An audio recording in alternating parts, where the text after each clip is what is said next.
Every 4th of July, Uncle Sam visited our house. Waking up in the morning, I would find my dad standing near the table, lecturing me on how to behave.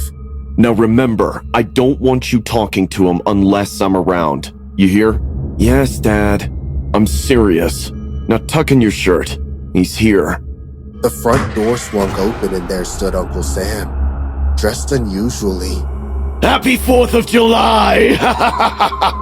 He was really proud to be an American, so every 4th of July he would wear a suit designed like the national flag.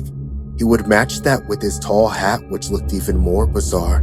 No, Uncle Tommy said, turning to me and lowering himself to a knee.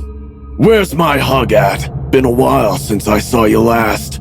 I took a couple of steps toward him and leaned in for a hug.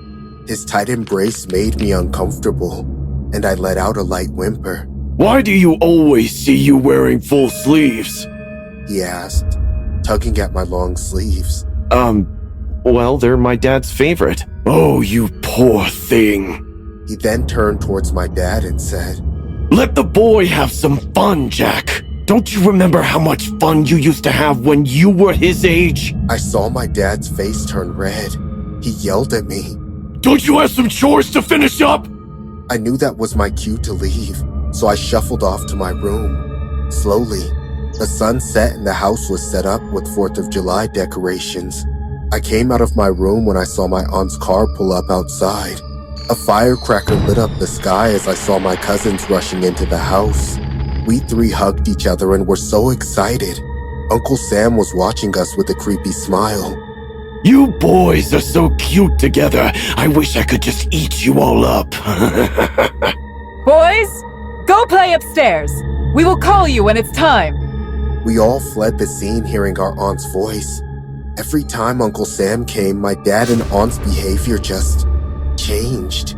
I don't even get why they even invited him if they hate Uncle Sam so much. But on that 4th of July, things took a dark turn. I was playing a video game with my cousin Noah and Devin when Noah said, Mom saved me from his hug today. Hell yeah, dude. What about you? I bet he gave you tons of hugs, huh? Shut up. They went quiet, but one thing was clear. We too hated Uncle Sam. When we went down for dinner, we were shocked. Uncle Sam was sitting on the couch with a big frown like he had been scolded by his mom. My dad was packing his bag. My mom and aunt were sitting at the dinner table. What's wrong, guys? Nothing. Uncle Sam's got an emergency and he'll be leaving soon, right after dinner. I could sense tension, but too many questions would get me in trouble, so I remained quiet. Anyways, we were happy that our weird uncle was soon leaving. Come! Let's eat dinner! Our aunt called us and we listened. Uncle Sam got up and stormed into the basement. 5 minutes later, he came out with his coat and walking stick.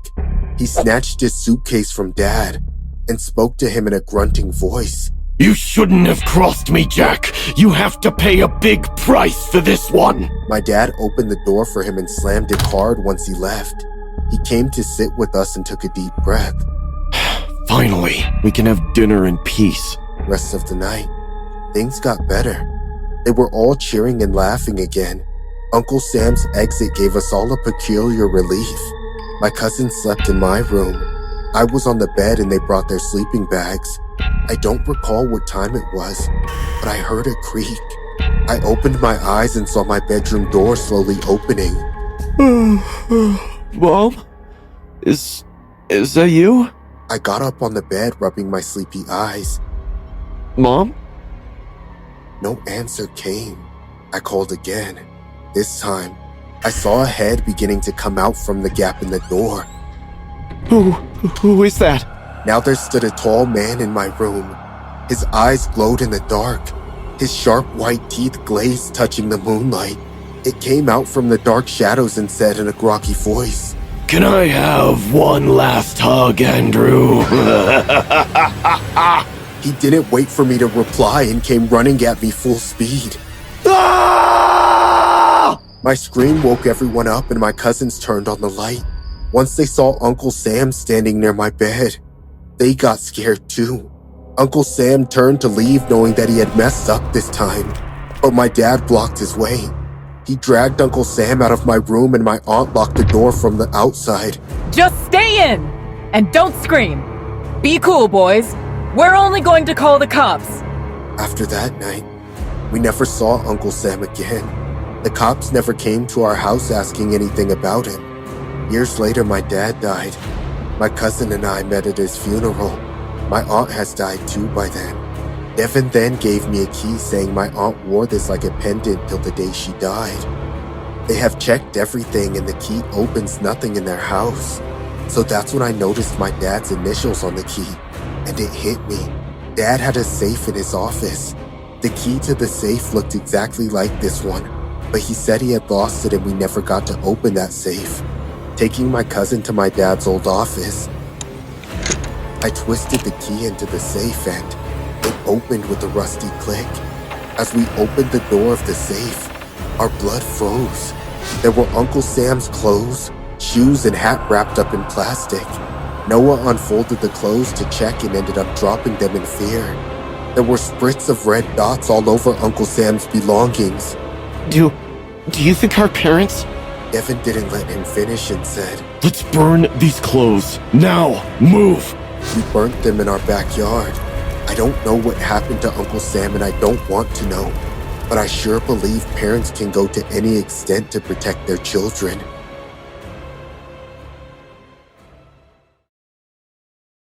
I stood on the sidewalk, my arms crossed as I watched the parade pass by. July 4th wasn't my favorite time of the year, but the festivities always made it a bit better. I'd just finished watching the marching band when I noticed something strange. A man in an Uncle Sam costume was staring at me, directly across from me, and he seemed to be walking along with the parade. He was wearing a full face mask, but I could see his eyes and mouth. His eyes were dark and black with white shining highlights, his teeth crooked and yellow, and his top hat was tattered. Still, he glided with the parade as he danced and pirouetted along, ever closer to my side of the street. I felt uneasy but assumed it was just part of the show, and with another performer putting on a dizzying gymnastics show, I quickly forgot about the strange man in the Uncle Sam outfit and clapped with everyone else. Quite the show, isn't it? Yeah, they really did well this year. The parade ended shortly after that, and I had already forgotten everything about the man in the Uncle Sam suit. But as I got into my car, I noticed him again, standing off in the distance, watching me. His eyes seemed to pierce through me, and I felt a chill run up my spine. I shrugged it off as mere paranoia and tried to focus on the traffic. If you've ever been in traffic directly after a July 4th parade, you'll know the cars are virtually at a standstill. So, when the man began to approach me from a distance, I hurriedly pressed the lock on my doors. And then I pressed it again, making sure all my doors were locked.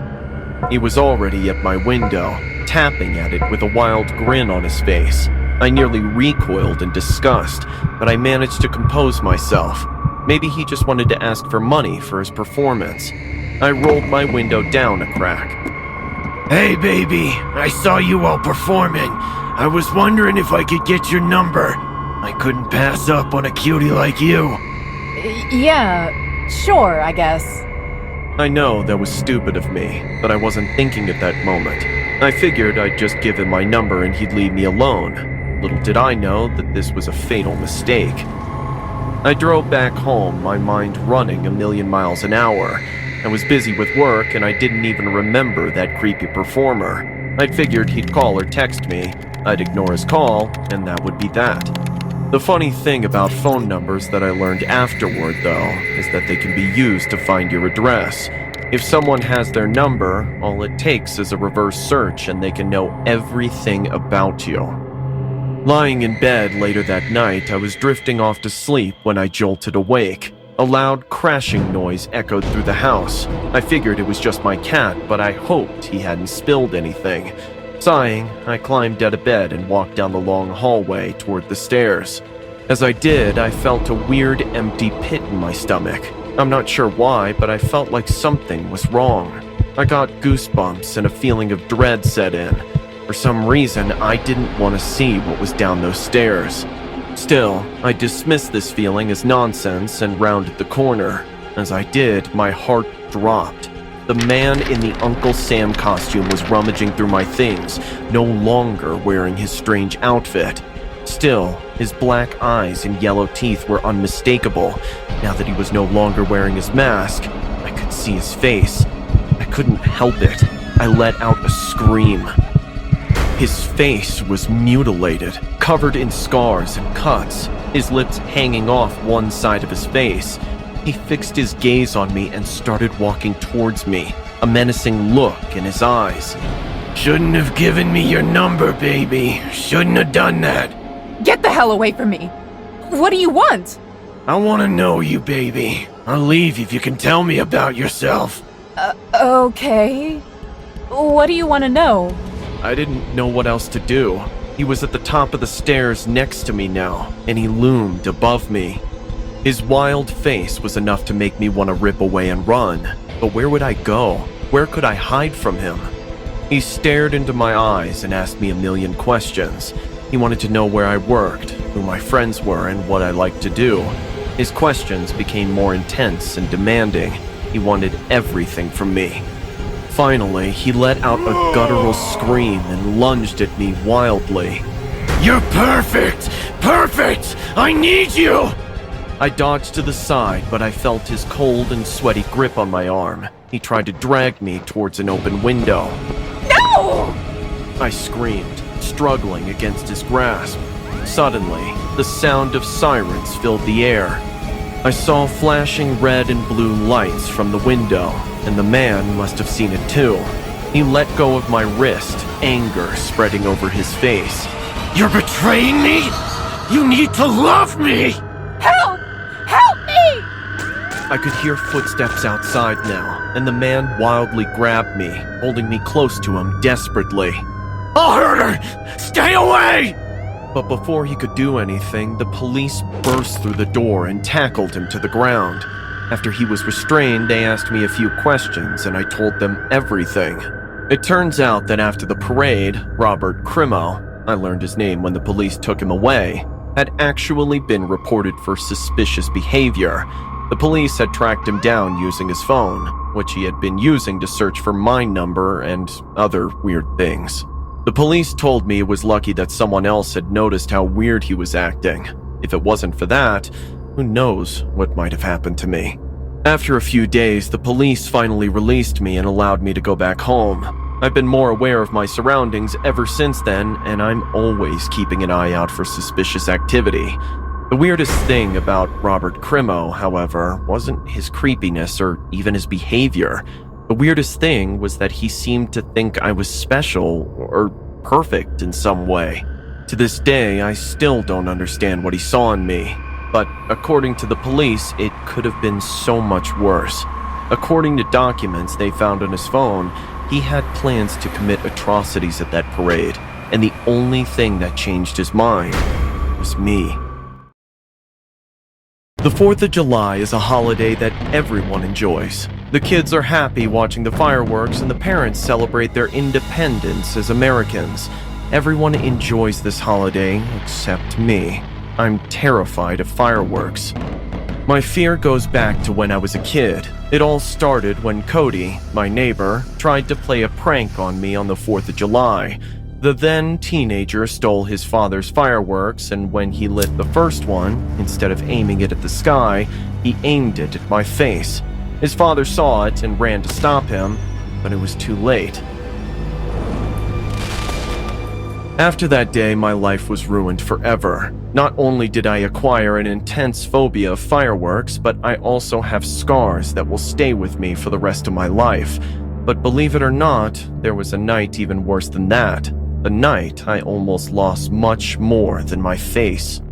It was the 4th of July. I had just turned 18 and my parents had gone to celebrate the 4th of July with the rest of the family, but I decided to stay because I didn't want my fear of pyrotechnics to ruin anyone's night. My parents wanted to stay with me, but I convinced them to go. I closed all the doors and windows and put on a movie. I was going to enjoy the night in my own way. I sat down on the couch and began to relax, almost falling asleep, when suddenly a strange noise caught my attention. As soon as I turned around to see where it was coming from, the noise culminated into a huge explosion. I fell to the floor crying and shaking. The explosion made me remember what the sound symbolized. That was a firecracker. Stunned, I looked up and saw a strange silhouette hiding in the kitchen. Was it a child playing a joke on me? I tried to pull myself together and ran to the kitchen, but there was no one there. The kitchen was an enclosed space. The only place to hide was under the tablecloth. Angry, I stomped over with determination and violently pulled the tablecloth off. Under the tablecloth, there was no child. It was a man's face, but to tell the truth, I didn't get to see it. The only thing I could see at that moment was the firecracker he was pointing at my face, lit. I walked backward and a stumble made me fall. That stumble surely saved me from what was about to happen, as the firecracker flew right past my face and hit my kitchen, bouncing and exploding all over the place. Stunned, I watched as the person in front of me stood up and was shocked. His face, if you could call it that, was full of roughly healed burn wounds. His eyes seemed to protrude, straining out of their sockets.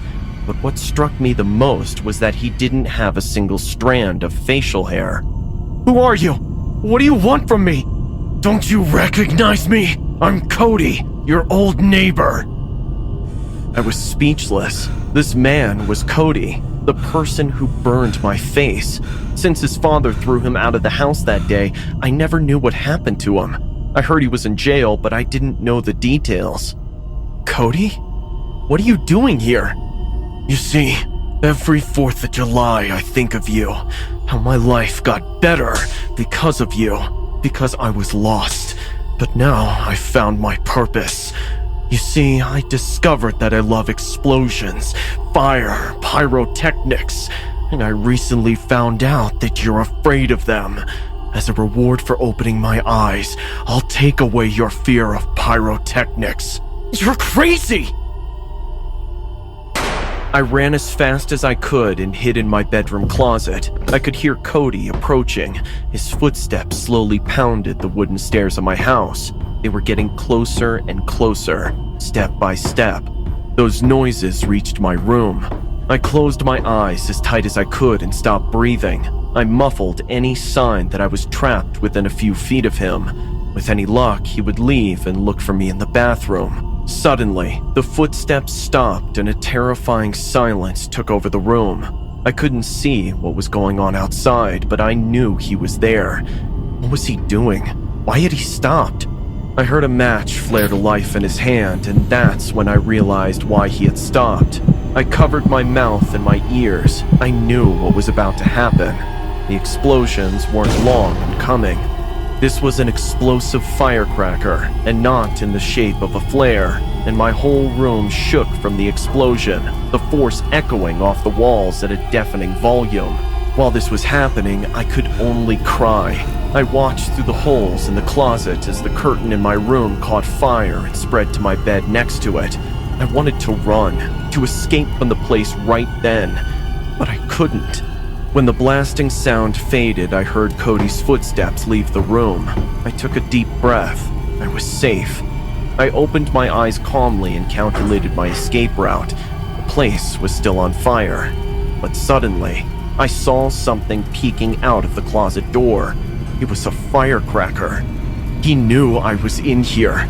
I threw myself down the closet in terror as the firecracker exploded and burned my clothes. The heat in my room was getting hotter and hotter, and as I lay on the floor crying harder than ever, Cody looked at me with a huge smile on his face.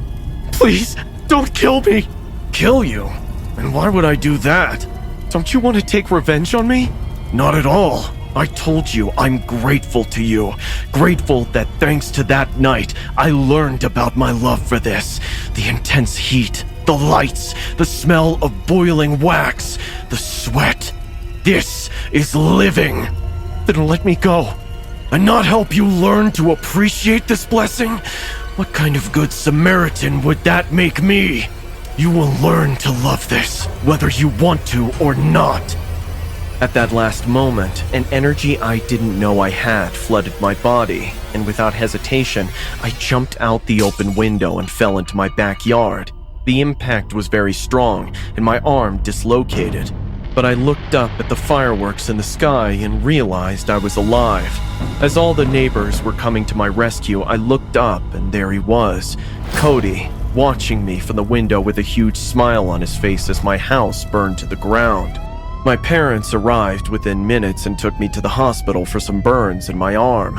We all thought Cody had died that day, but the fire department arrived quickly and found no body. Our neighbors had no idea this was happening. They hadn't heard from their son since he was kicked out and cried when they found out what he had become. After that, we moved. The next 4th of July, I spent with my family watching the fireworks. I was no longer afraid of them. Seeing lights in the sky meant nothing compared to what I had experienced. I hate to admit it, but Cody's sick plan to get me to stop being afraid of fireworks worked.